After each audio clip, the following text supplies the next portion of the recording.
go ahead of me, I will make it somehow. They understood he had the supernormal powers he could do, but he's not going to show his supernormal powers. And so they said, no, it will be all right, we will take care of you. He said, no, you go.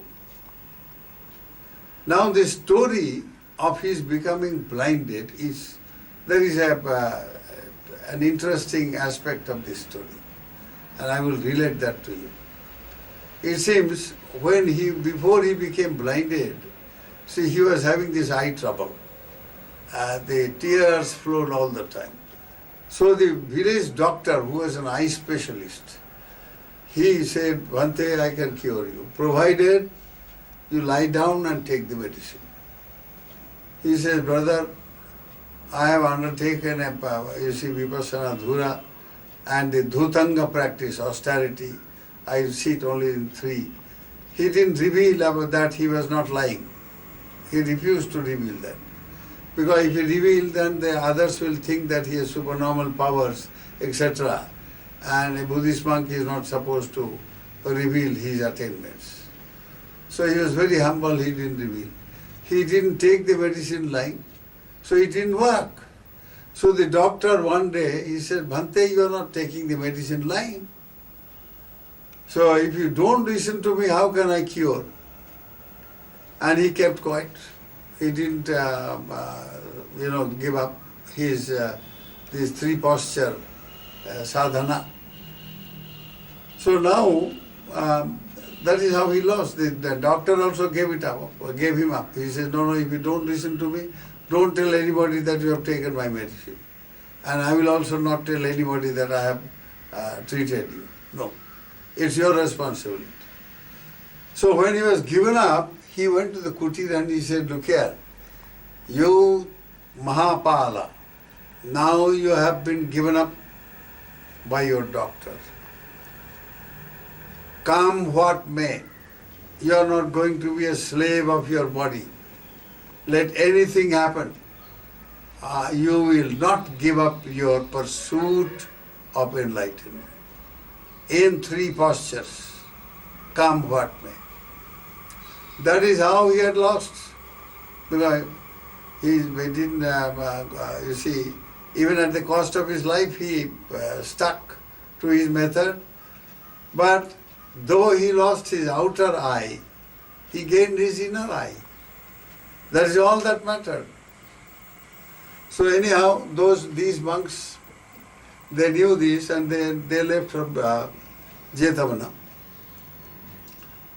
Now, he said, you do one thing, you tell my younger brother to send somebody and I will go along with him slowly without troubling anybody. So they did that. They reached there very early. They had their supernormal abilities. And they told the brother, look here, our Thera has lost, so you better send somebody. So he had sent his nephew after making him a novice monk, knowing that on the way there are some dangerous spots, haunted places and so on. So this novice had come there and he served the Thera for a few days. Then the Thera said, all right, let us go, Chakupala Thera.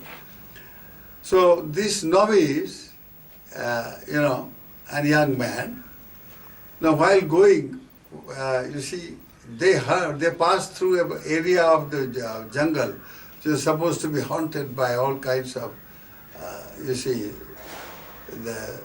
evil spirits and so on. So somebody taking the form of a woman started singing very, very loudly and very melodiously. And that sort of bewitched this youngster.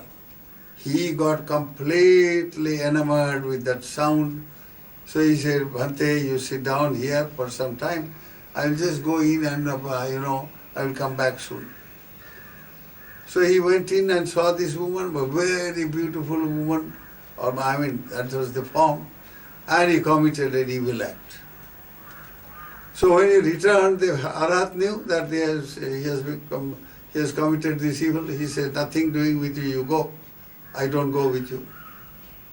You don't touch my my stick and take me. I don't want your service. You are an evil boy. Now he got very frightened and he ran away, literally. So now he said, well, you have been, you have been given up by your doctor and now this happened. Let it be, death is preferable, but no, nothing to do with an evil company. So when this young monk, left, now this, I had told you that Devanam Sakko had become aware of his condition. So he came, he appeared before him, he said, he was walking, he made a noise on the road. So he said, who is that? He said, sir, it's a traveler. Where are you going? I'm going to Savatthi, Lord, he said. Well, can I serve you, sir? Sakko said. He took the form of a human being and he said this. Yes, you surely can, if you can help. So that is how he took the stick of the Thera and they started walking. Sakko used his supernormal powers, and this was somewhere in the morning, obviously. In the evening, when they reached Jetavana, around 6 o'clock, let us say, he heard all the noise of, temple noise everywhere, the Chakupala Thera. He said, where are we now? He said, sir, you have reached, it's just in Jetavana. And he took him to his brother's cottage and make him sit there. So he became aware that now he has been brought by Deva. So now he went to his brother and said, look here, your brother, the Thera has appeared, go and serve him. So he made all arrangement. He came and cried, and he made all arrangement to have two of his bonded labor freed, youngsters freed, and become, Samanera, that is novice monk, and left him and they served. So because he was used to this walking up and down in the middle of the night, he had done that night. And this incident that I told you. So these people now say, how come then Arhat can have this? He lost his eye. And then he said, you want to hear? We said, yes. Now this is the story of him, the past life action. He was an eye doctor. A woman had approached, who was suffering from some eye ailment, had approached him, and he had a bad intention. He said, yes, I will cure you provided you do something for me. What can you give me? She said, I will be your slave, sir, if you can cure me. Together with my family, my daughter and son and all that, will be a bonded labor. So he was able to cure her. But then this woman thought after she was cured, he said, if I become a slave and he may ill-treat me and all that, let me pretend that I am still not well. So she wanted to cheat him, and she said, no, I am not well. Now this man got very, very angry, and he said, well, I will take revenge. I will simply destroy your eyes. So he didn't say anything and went to his house, which was close by, and he prepared some kind of a balm. And he came and said, oh, your eyes are not all right, eh? She said, yes, not all right, it's paining and all that. Okay, I can set it right. Put this. So he gave the medicine and made her put the medicine right in front of him. And she had to do that because she also wanted to cheat. So as soon as she put the medicine, she lost her both the eyes completely. So this hateful mind, this vengeful mind that preceded his actions, he went home, prepared the medicine, came back, spoke to her. So all the verbal and physical actions that followed this vengeful mind, you see, and who destroyed the life of this woman. Now that followed this doctor all his life, and in many lives he has suffered. So at the end, in this particular life, as a Palita, when he was a very rich man indeed, but he had decided to become a monk, and he became a monk, undertook this particular sadhana, very, very severe sadhana indeed, in the jungle, as a forest meditator, and he lost his eye. So he had to pay a price, even at this age. But because he was a very, very sincere and earnest, sadhaka, a monk or meditator, though he lost his eyesight, he also gained his inner eye. So the Gatha of the Buddha, after relating this story, he pronounced this Gatha saying, "Mind precedes all mental states. Mind is their chief. They are all mind-wrought. If with an impure mind a person speaks or acts, suffering follows him like the wheel that follows the foot of the ox." So now, mind precedes all mental states. Here the word mental state refers to the karma. The heinous karma that he committed, he had committed to, to take revenge on that woman who tried to cheat him. So you see, as a doctor, he should not have done that. If he came to know that she is trying to cheat, all right, he could have told her, if you had, no, don't try to cheat. If you can't become a bonded driver, okay, I forgive you. Or you do something else. No need to cheat. So, because of this revenge, now, today's world suffers tremendously from this vengeful mind. All the terrorism that you see in the world, all that is rooted in this vengeful mind. People who can't give up, or who believe that they must take revenge as a right. You see, they forget that life is not just this life. Though they may not believe in the law of karma and rebirth, their religion may forbid them from believing in that, but they have to pay a price.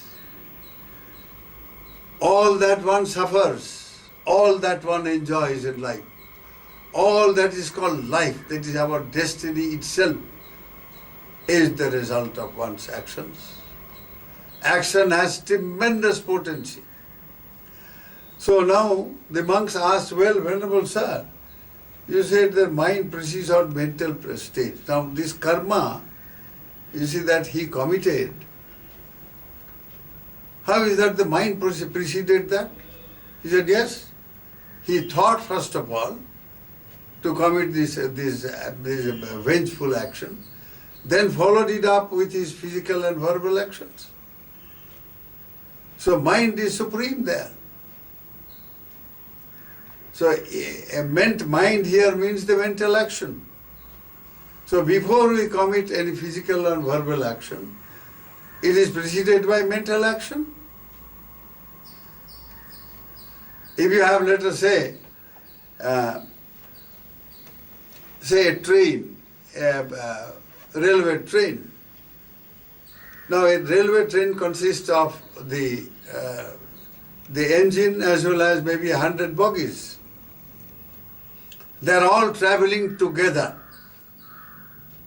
They arise, they start together, they end up together, they move together. Yet it is the engine which pulls the bogies. So yes, mind and the Cetasikas, the mental factors, all arise together based upon the same what you call objects, mental objects or sensory object, based upon, they arise together based on the same object and on the same, the base and so on, yet mind precedes that way. It pulls, is the leader. Mind is the leader of all the other mental factors. And when you have a chair, you say wooden chair, you name the chair wooden because it's made out of wooden.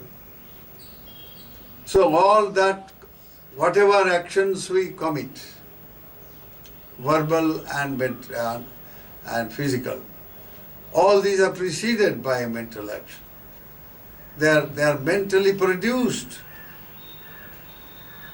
That is why mind is the chief, and mind, you see, all the mental factors are mind-made, so to say. Like the chair mind-made. So whatever we say or do or think, they ultimately create our destiny, because they are all mind-wrought.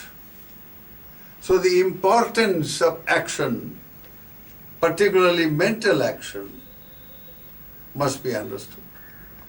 Of all the types of action, kaya, vacha, manasa, physical, verbal, mental, it is the mental action which is most powerful and which determines our destiny. So when we think something, when we imagine things, when we plan things mentally, we are not aware that we see what can happen, because this gets translated into physical and bodily and mental, verbal actions. So knowing this, a spiritual seeker, particularly a seeker of enlightenment, bodhi, must be very careful about mental actions. Mind your mind and you are free from everything. To be mind of the mind means to be mindful about the mind.